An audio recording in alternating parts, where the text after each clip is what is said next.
Ang alamat ng pakwan. Noong unang panahon, mayroong isang masipag na bata ang pangalan niya ay Juan. Nakikitira siya sa kanyang tiyo at tiya dahil wala na siyang mga magulang. Habay sa tahanan nila ay si Juan pa ang gumagawa ng lahat ng gawaing bahay.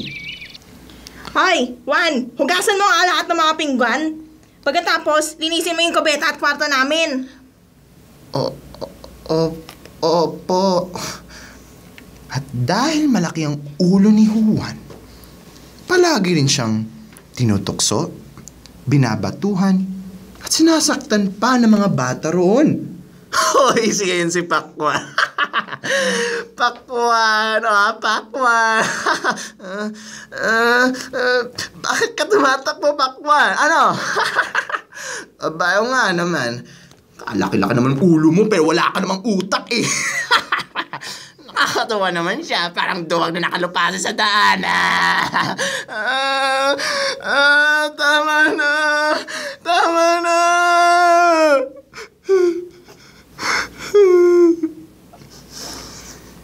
Ito ang parating nangyayari kay Juan. Hirap na siya sa pananakit ng mga bata at gawaing bahay. Na para bang nagdarasal siya na sana kunin na lang siya ng Panginoon.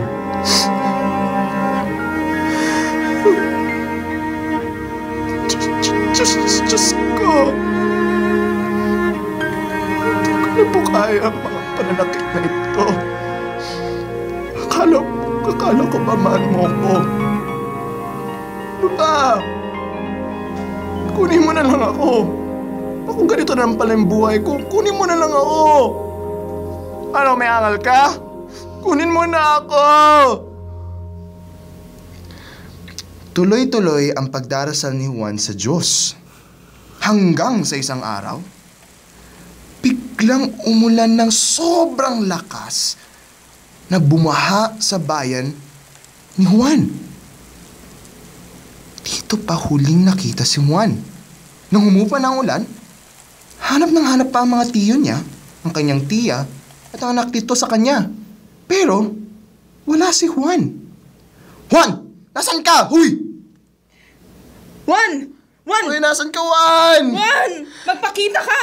Ayos ka lang ba? Juan! Nasaan ka, Juan? Hindi nila nakita si Juan. Pagkus, merong tumubong halaman sa ilalim ng kanilang hagdanan na may bunga na kahawig ng ulo ni Juan. Nako, laking pagsisisi ang nangyari sa buong pamilya ni Juan. Ako po! Juan!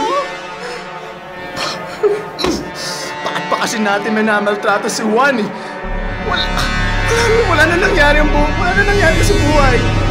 At pinawalang bahala kanya kasipagan, Juan! Sino nagagawa ng mga gawain bahay kung wala ka, Juan? Patawarin niyo kami, Juan. Wala sa bakit, Juan. Simula noon, inalagaan nila ang halaman para humingi ng tawad sa kanya. At dahil dito, tinawagan itong Pakwan. Pagkalipas ng matagal na panahon, naging Pakwan ang tawag dito. Ang alamat ng Pakwan.